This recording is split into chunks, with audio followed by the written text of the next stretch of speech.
Сәлеметсіздер ма, құрметті студенттер?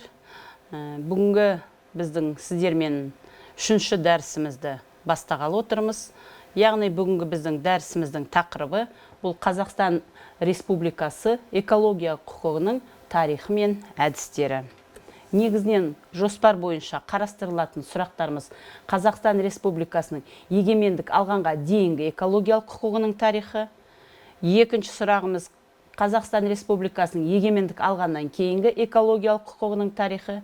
Және соңғысы бұл Қазақстан Республикасы экология құқығының негіздері. Мен өзімнің әрбір дәріс сабағымда міндетті түрде сіздерді осы дәрістің негізгі қайнар көздерімен немесе пайдаланатын әдебиеттеріңізбен таныстырамын. Сондықтан мінекей мына жерде сіздерге ұсынылып отырған әдебиеттер бұл бүгінгі лекциямыздың, бүгінгі дәрісіміздің қайнар көз болып табылады екен. Әрине дәріс барысында міндетті түрде оған көңіл бөліп кетемін. Ал енді сіздер рұқсат етсеңіздер, осы үшінші дәрісімізді бастайын. Қазақстан Республикасының экологиялық құқығы бұл табиғи ортаны қорғауға, оны байланысты қоғамдық қатынастарды реттейтін құқықтық ережелердің жиынтығын зерттейтін оқу пәні ретінде және ғылым ретінде қарастырады дедік.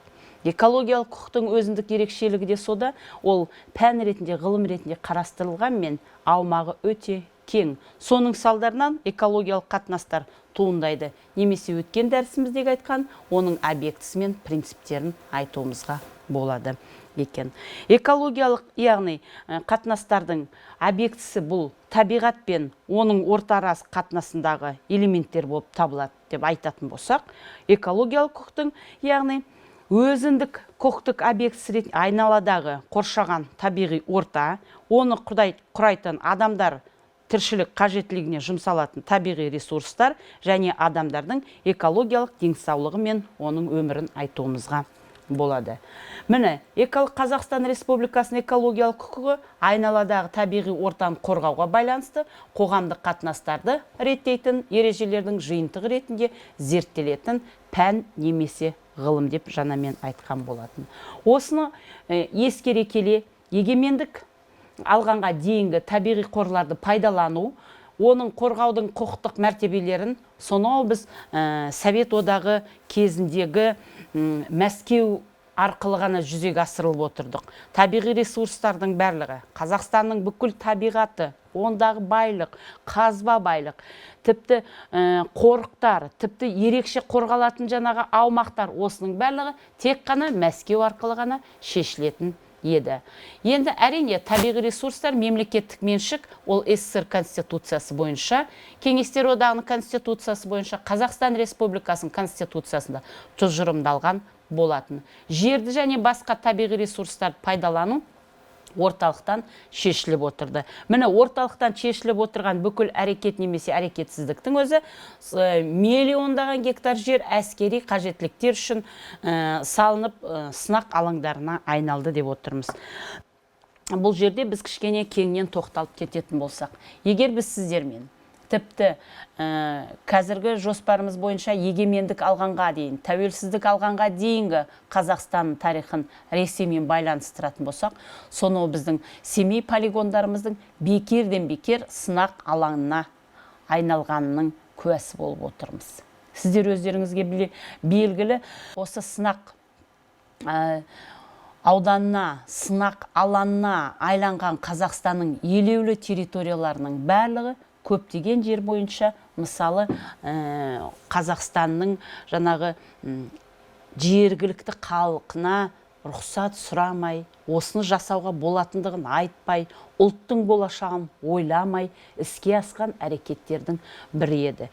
Әрине біз экологиялық аумақ дегенде, немесе сынақ алаңы ретінде танылған аумақ десек, біз осыны жалпы экологиялық апат алаң ретінде тануға тиісті екенбіз. Әрине Қазақстан Республикасы ол өзінің тәуелсіздігін алғаннан кейін ғана отанын, елін, жерін қорғау міндетін алға қойғаннан кейін қазіргі Қазақстан Республикасының президенті Нұрсұлтан Әбішұлы Назарбаевтың жаңағы қолдауымен осы сынақ алаңындағы атом сынақтарынан, ядролық қарулардан біз бас тартамыз деген инициативаның арқасында ғана іске асқан үлкен шара деп айтамыз. Былтыр ғана біз осының үлкен жаңағы 20 жылдық, 25 жылдық тәуелсіздігімізге орай мерекесін атап өткен болатынбыз. Әрине сынақ алаңында тұрған, немесе сынақ алаңына айналған жердің барлығы ол мемлекет үшін, сол жердегі тұрып жатқан ұлт үшін, тіпті сол жердің халық үшін, тіпті адам үшін, адамзат үшін жасалған үлкен қылмыс. Осы қылмысты мысалы біз әрекет немесе әрекетсіздіктер арқылы іске асыруға біз бағынышты кезімізде іске асырылған дүние деп тани аламыз. Бағынышты кезімізде. Өйткені дәл сол кезде бүкіл жаңағы іс-шараның барлығы, жаңа айтып кеткендей, барлығы Мәскеу арқылы, Кеңес одағының жаңағы саясаты арқылы ғана іске асатын еді. Енді мінекей сіздердің алдарыңызға Қазақстан Республикасы экологиялық заңнамасының даму тарихында бірнеше кезеңдерін ұсынуға болады. Бұл мінекей бірінші өздеріңіз ойлап қарасаңыздар, сонау 22-57 жылдар. Осы кезеңде Қазақстан Қазақ ССР аумағындағы табиғи ресурстарды реттейтін жекеленген актілер қабылданды. Осы аралықта. Екінші кезең бұл, яғни 1958 және 91 жылдар арағында. Бұл кезеңде экологиялық заңы маңызы бар, орман, су, жер, қойнау туралы жаңағы кодекстер қабылданған екен. Үшінші кезең бұл 82 және 95 жылдарда.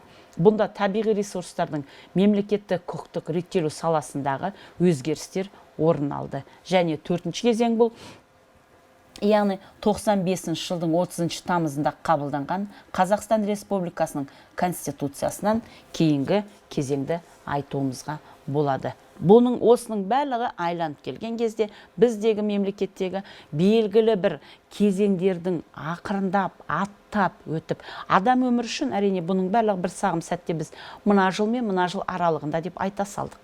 Ал жалпы алатын болсақ, бұл өзіндік ерекшелігі бар, бірақ сол кезде заманауи уақытысында талабына қарай туған заңдар екен. Нормативті құқықты актілер екеніне көз жеткіземіз. Яғни Қазақстан Республикасының қазіргі экологиялық құқығы бұл Қазақстан Республикасындағы табиғи ресурстар мемлекеттік құқықтық реттеу саласындағы өзгерістермен іске асырылды.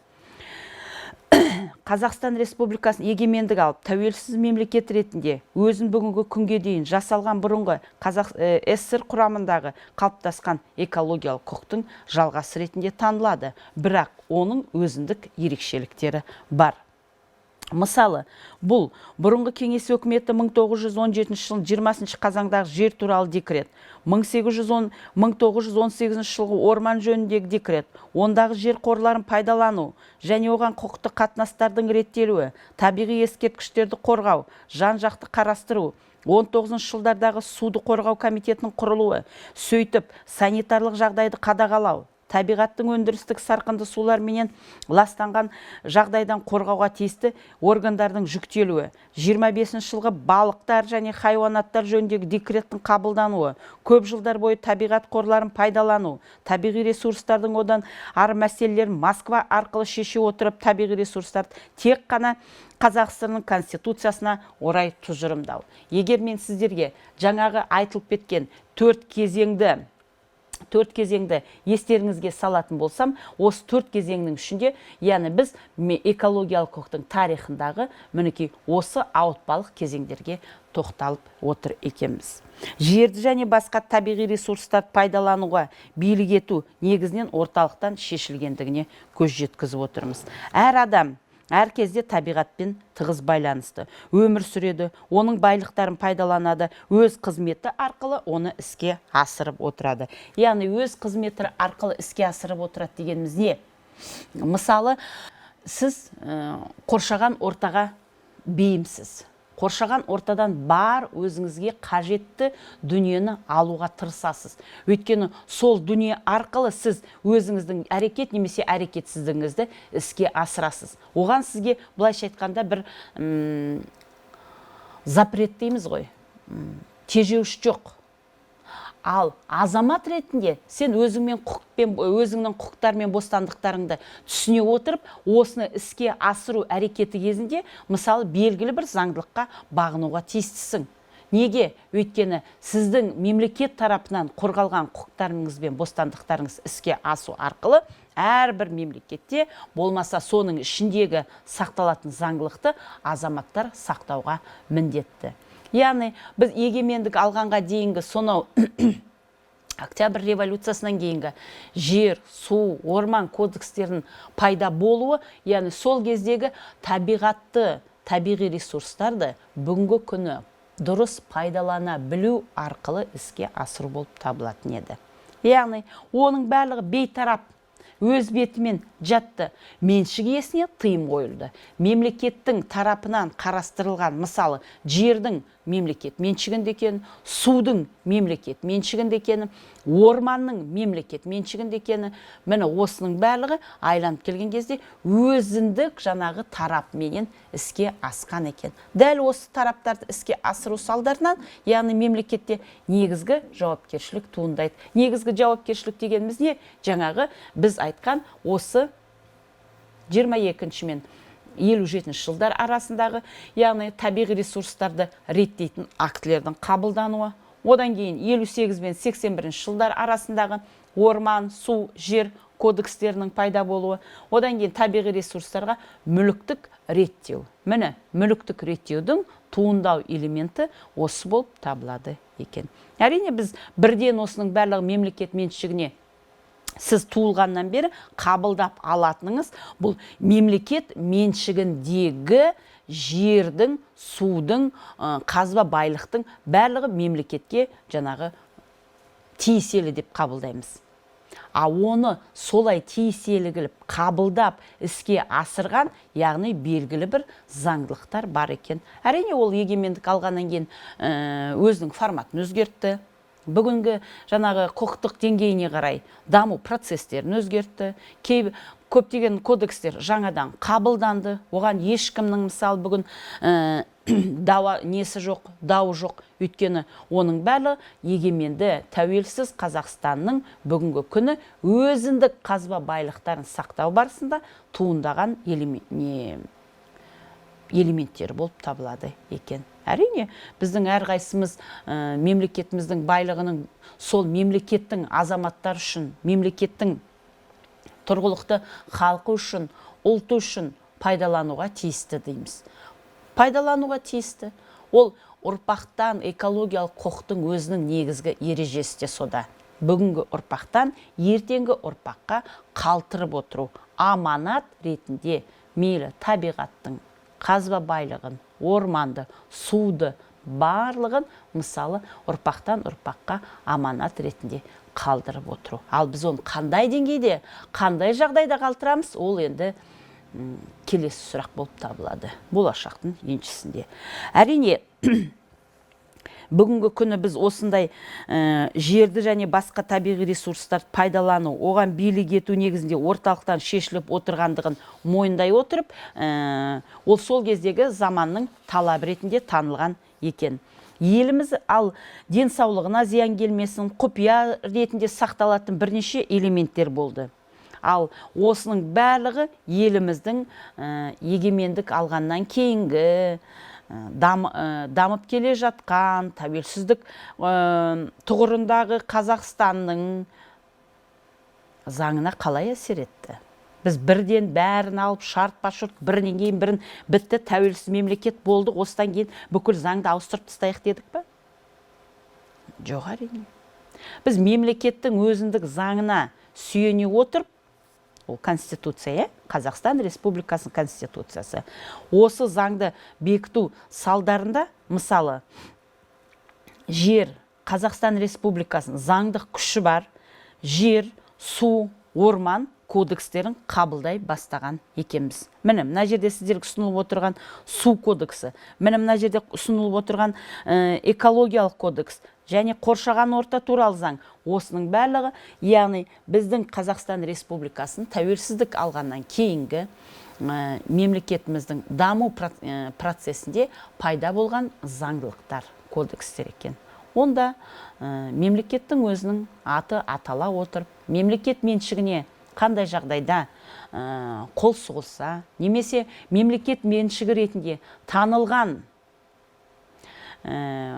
айталық орман, жер, су объектілерінің барлығы мемлекеттің меншігінде болғандықтан, ол үшін үлкен жауапкершілікке тартылатындығы айтылған екен. Немесе тілге тек етілді. Осы айланып келген кезде, мысалы біздің жаңа тұрғыдан Қазақстан Республикасының заңдарын қабылдауға әкеп соққан екен. 1995 жыл Конституциядан кейін қоршаған ортақ қорғаудың негіздері бекіте бастады. Осыдан бастап, яғни заңдық күші бар кодекстер дүниеге келе бастады. Табиғат пен оның байлықтарын, Қазақстан Республикасы халықтарының өмірі мен қызметі, олардың тұрақты әлеуметтік экономикалық дамуының, әл-ауқатын артудың негізі болып табылатын осы заңдылықтар, яғни ұрпақтан ұрпақ арасындағы мүлде жалғастыру мүлдесі ретінде қоршаған ортаны құқықтық, экологиялық, әлеуметтік негіздерін белгілейтін, сонымен қатар экологиялық қауіпсіздікті қамтамасыз етуге, яғни көзделген көптеген шаруашылықтың көзіне айланды. Бұл не деген сөз? Мысал, біз сіздермен жалпы алған кезде экологиялық құқықтың бүгінгі таңдағы жағдайын біліп отырмыз, сол туралы жаңағы дамып отырмыз дейміз, сол туралы айтып отырмыз дейміз. Ал Қазақстанның тәуелсіздік жылдарындағы экологиялық қауіпсіздікті қамтамасыз етудің мүлде мемлекеттік жүйесі ерекше құрылған болатын. Осы ерекше құрылған мемлекеттік жүйенің өзі, яғни бұл қоршаған ортаны қорғау, табиғи ресурстарды ұтымды пайдалану саласындағы мемлекеттік саясатты қалыптастыру, дәйекті түрде іске асыру. Қазақстанда көптеген 10 жылдықтардың бойы қоршаған ортаға төтенше техногендік салмақ түсіретін, табиғи пайдалануды көбіне шикізат ретінде іске асыру жүйесі қалыптаспаған болатын. Бұны неге айтып отырмыз? Мысал, біз сіздермен жалпы алған кезде СССР құрамында, сонау кеңестік өкімет құрамында болған кезде Қазақстан шикізатты шығарып тұратын мемлекет ретінде пайдаланылған. Бүкіл зауыттың барлығы шикізатты Қазақстан шығарады, бірақ зауыт фабрикалардың барлығы Ресей территориясында орналасқан. Ол жерден ол дайын продукт ретінде бізге келеді, ал жергілікті халық мысалы соны сатып алады. Көрдіңіздер ме? Сол кездегі астарлы саясаттың өзі сол кеңес өкіметіне қызмет етуден танылып отыр. Кеңес өкіметіне басы байлы болудан танылып отыр. Ал бұл айланып келген кезде біздің экономикамыздың тәуелді екендігінің белгісі ретінде танылады екен. Әрине, мысал Қазақстан Ресейге ең бірінші жалпы тарихта қалған 3 белгісі бар. Әскер беруге міндетті, одан кейін жүн беруге міндетті, және ет беруге міндетті. Міне, осы үшеуі атадан балаға қалған мұра болатын. Әскер береміз, СССР құрамына кеңестік дәуір кезінде, жүн береміз, ет береміз.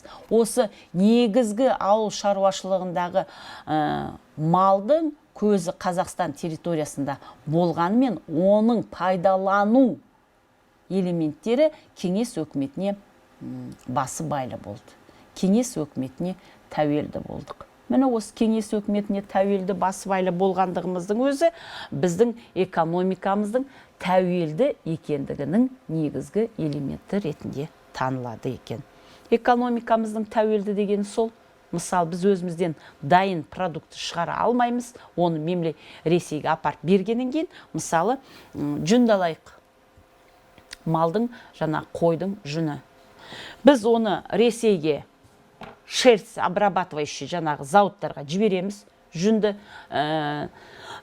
бізге тауар ретінде қайтаратын зауыттарға, фабрикаларға. Ол жерден келген бізге киім, сырт киім, тіпті мына үстіміздегі бүкіл киіп жүрген дүниеміздің барлығы ол айланып келген кезде бізге өзімізге басқа тауардың құны ретінде, бірақ тағы бірнеше есе қосылған қосымша құнмен сатып алу жағдайымен тәуелділігімізді көрсетіп отырдық. Міне. Бірде-бір Қазақстан территориясында сол кезде, мысалы, дәл сондай зауыттар болған жоқ. Осы Алматыда айта кететін жағдай. Сол кезде АХБК деген зауыт болатын. Яғни, хлопчатобумажный продукттың переобработкасы, немесе содан хлопчатобумажный комбинат дейтін. Ол бүкіл Орта Азияға белгілі болды. Өйткені дәл осы Орта Азия үшін Алматыда ашқан екен.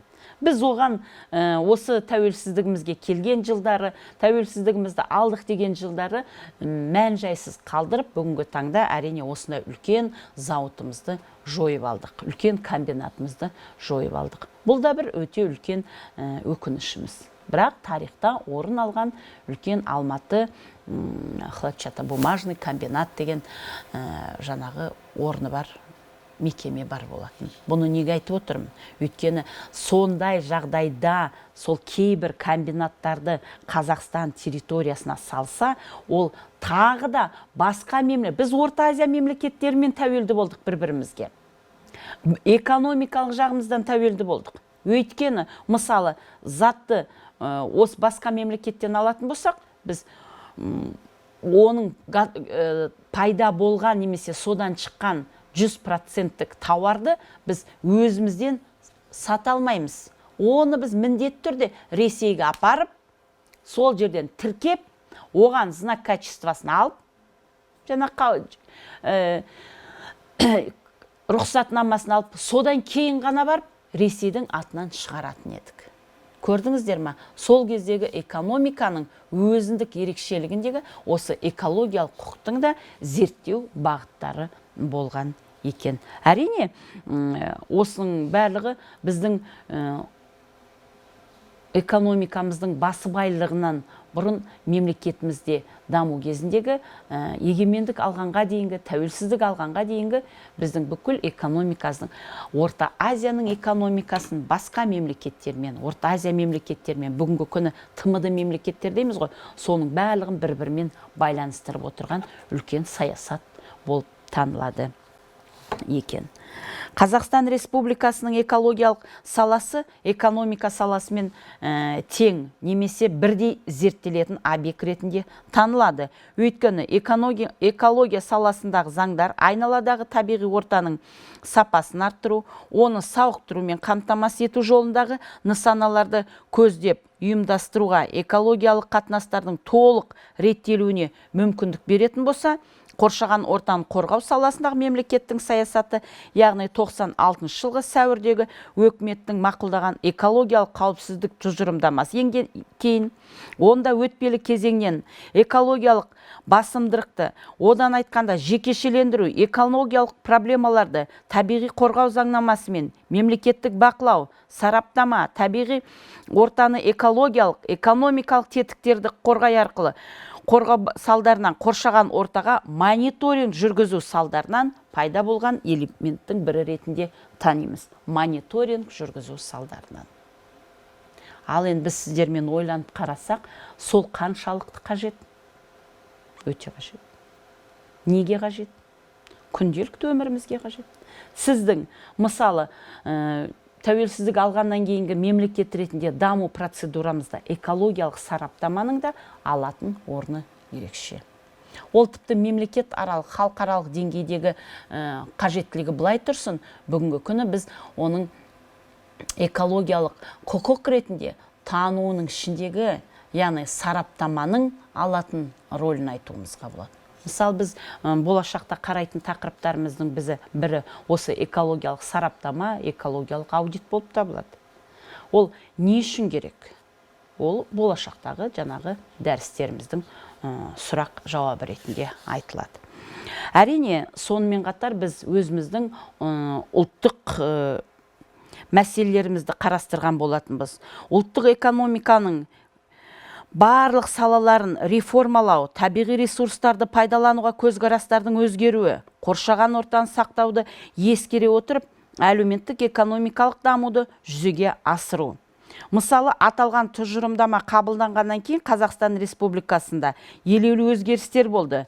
Мемлекет дамуының стратегиясында қажетті құжаттар әзірленді. Осының негізінде төмендегі заңнамалар жүзеге аса бастады. Ол 1997 жылы қоршаған ортаны қорғау туралы заң, ерекше қорғалатын аумақтар туралы заң, экологиялық заңнамаларға мінекей тәуелсіз алғаннан кейінгі маңызды бірқатар заңдылықтар. Ол 97 жылы шілдедегі қабылданған қоршаған ортаны қорғау туралы заңы, 97 жылы 15 шілдедегі, яғни бұл ерекше қорғалатын аумақтар туралы заңы, 18 наурызда экологиялық сараптама туралы Қазақстан Республикасының заңы, 93 жылы, яғни бұл жануарлар әлемінің қорғау, өсіру және оларды пайдалану туралы заңдар екен. Осының барлығы өзінің тарихында ерекше орынды ала бастады деп айтуымызға болады.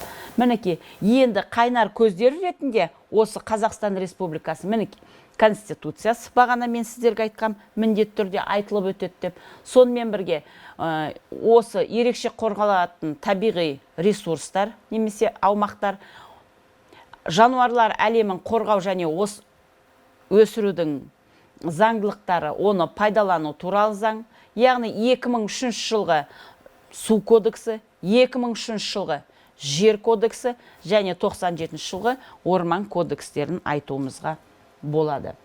Енді жалпы осы біздің құқықтық дамуымызда экологиялық құқықтың өзіндік ерекшеліктері қалай болып табылады? Бұл экологиялық құқықтың мәні, бұл экологиялық құқықтық нормаларды қолдану саласында қалыптасатын тарихи тұрғыдан қазіргі болашақ ұрпақтар арасындағы олардың қоршаған ортаны сақтап қалу мақсатында табиғи объектілерді сақтау, жақсарту, қалпына келтіру, оны тиімді пайдалану элементтерін сақтау барысында туындайтын негізгі элементтердің жиынтығын айтады екенбіз. Және азаматтар мен ұйымдар арасында өндірістік қатынастар мен пайда болуы. Әрине, экологиялық қатынастар дегеніміз бұл объектісі мен табиғат, оның құрамындағы элементтер болып табылатын қатынастарды айтамыз. Экологиялық қатынастардың объектісі ретінде танылғаның осының барлығы адамның, оның қоршаған ортаның, оның тіпті адам денсаулығына, оның өмірін айтамыз. Экологиялық субъектісі ретінде, яғни танылатын элементтерді осы Қазақстан Республикасының азаматтары, шетел азаматтары, заңды тұлғалар және жеке тұлғаларды айтуымызға болады.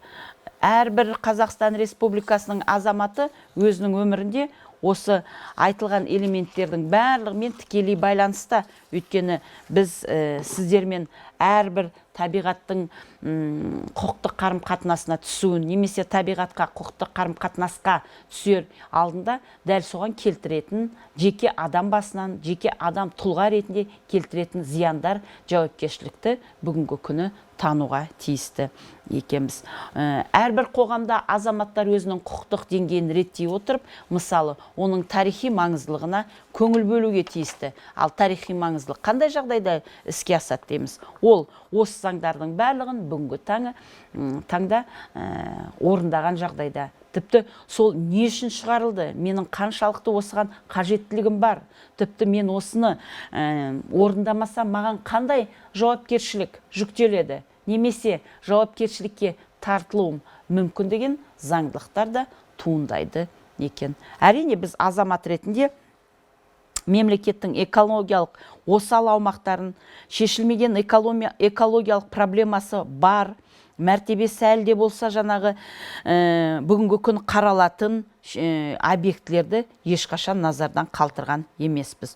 Олардың ішінде экологиялық қауіпсіздігі, табиғи ресурстарды пайдалануға маңыздылығы, проблемалар бойынша зерттеулері, оның іргелі ғылыми зерттеулер форматтарын іске асыру дамытулығы, қоршаған ортаның жай-күйіне мониторинг жасаудың жүйесі, Қазақстан Республикасының аумағындағы бүкіл территориялардың картографиясы, оның аудандарға бөлінуі, мемлекет адам өмірін сүруіне, денсаулығына қолайлы жағдай туғызу арқылы ғана іске асатындығын куә болып отырмыз. Әрине, бүгінгі күні адамның қолайлы қоршаған ортаны, табиғи ортаның құқығын қамтамасыз ету үшін Қазақстан Республикасының Конституциясында 31-ші бап дәл соған арналған екен.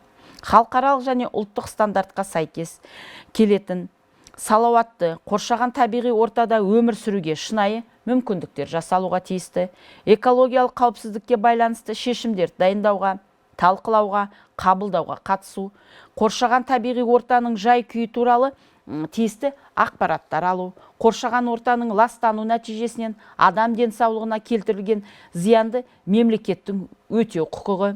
Осы орайда адам құқықтары мен оның міндеттеріне бөлінетіндігін атай отырып, бұл дегеніміз адамның қолайлы қоршаған ортадағы табиғи ортаға құқыққа ие бола отырып, оның сақталуы үшін қажетті нәрсенің бәрін жасауға міндеттілігі болып табылады екен.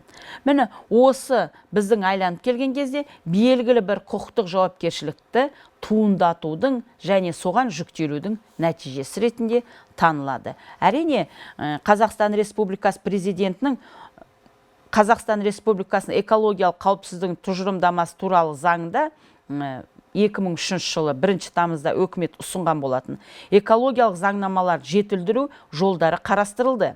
Бұнда қоршаған ортаны қорғау саласындағы заңменен оның басқа да ресурстарын пайдалана отырып, табиғи ресурстарды пайдалану заңнамасына жүйелеуге, жетілдіруге, қоршаған орта саласындағы экологиялық қауіпсіздікті әзірлеу мүмкіндігін бағынуға, бағытуға, экологиялық әдісті әзірлеу мүмкіндігін жетілдіру, қоршаған ортаны қорғау жөніндегі заңдардың Европа одағының заңнамасымен, халықаралық құқықтық нормалармен жақындастыруға байланысты жолдарын қарастыру, экологиялық нормалар жүйесінің қайта қараудың басты бағыттарын көрсеткен екен. Бұл не деген сөз? Менің қазір сіздерге айтып кеткенім, бұл жалпы адамның немесе Қазақстан Республика азаматының қоршаған ортаны қорғаудағы мемлекеттің адам үшін, өзінің азаматы үшін жасаған мүмкіндіктері. Тек біз адами тұрғыдан осының барлығын не істеді мемлекет? Мен үшін не істеп жатыр? Пайдаланам мен дейміз ғой. Бұның барлығы әрине өзіндік тұрғыдан ойлағанда бір дұрыс ой тұжырым болып табылады. Ал жалпы алсақ, бұл белгілі бір мемлекеттің өзіндік сізге жасап отырған ерекшелігінің бірі ретінде танылады екен. Сонымен қатар біз әрқайсымыз Қазақстан Республикасының азамат ретінде танылғаннан кейін міндетті түрде осы мемлекеттің қоршаған ортасын, тіпті оның орман, тау, табиғат жүйесінің барлығын жақсы көруге міндеттіміз. Мен тіпті сіздерді жақсы көруге шақырамын. Өйткені сіз осы мемлекеттің, осы жердің, осы елдің ауасын жұтып, нанын жеп, суын жеп жүрміз. Сондықтан әр Қазақстан Республикасының азаматы осы экологиялық құқықтың тарихына үңіле отырып, оның кезеңдерінен өткен адам ретінде тани отырып, міндетті түрде осы құқықтық қарым-қатынастарды сақтауға тиісті. Енді, құрметті студенттер, осы бүгінгі 3-ші дәрісімді қорытындылай келе, мінекей қоршаған ортаны қорғау мен ол адамның өміріне қолайлы жағдай туғызу үшін демократиялық мемлекеттің басты мақсаты болып табылатындығын айтып отырмыз. Мемлекет адам үшін қызмет етеді. Мемлекет сіздер үшін қызмет етеді. Қандай да жағдай болмасын, осы мемлекеттің азаматтарына жағдай туғызу. Ол әлеуметтік жағдай болсын, мейлі экономикалық жағдай болсын, экологиялық жағдай болсын, құқықтық жағдай болсын. Бірақ ол сол мемлекеттегі азаматтар үшін қызмет етеді. Жалпы Қазақстан Республикасының өзінің осы 30 тамыздағы 95 жылы қабылдаған Конституциясының түп мақсаты осы болып табылады. Осыған орай, осыған байланысты мемлекет өз органдарын кешенді, экономикалық, техникалық, ұйымдастырушылық және құқықтық шаралар жүзеге асыруға міндеттейді. Әрбір адамның салауатты қоршаған ортаға құқығы бар. Сонымен бірге әрбір адамның табиғат аясында қоршаған ортаны ластамауы қажет деп ойлаймыз. Құрметті студенттер, енді сіздерге ұсынылған бүгінгі 3-ші дәрісім осымен аяқталды. Сұрақтарыңыз болса, осы біздің электронды адресімізге жазып сұрауларыңызға болады. Рахмет, келесі кездескенше сау саламатта болайық.